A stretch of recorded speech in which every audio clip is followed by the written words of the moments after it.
Hello, I'm Joyce Rossen, a certified counselor, and this is your Healthy Minute for today.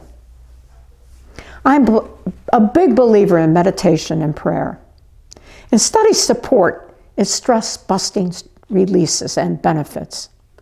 Studies show that mindfulness and meditation programs help improve anxiety. Get yourself to a comfortable area without distractions. You can meditate in a chair, on the floor, lying down, or even standing up or walking. Once you've found your spot, start by centering yourself with a few deep breaths. As you inhale and exhale deeply, silently say, in, out with each breath. During this cycle, if a thought comes into your mind, gently and non-judgmentally acknowledge it. Let it go and return to the breath. Aim for at least 10 minutes if you can.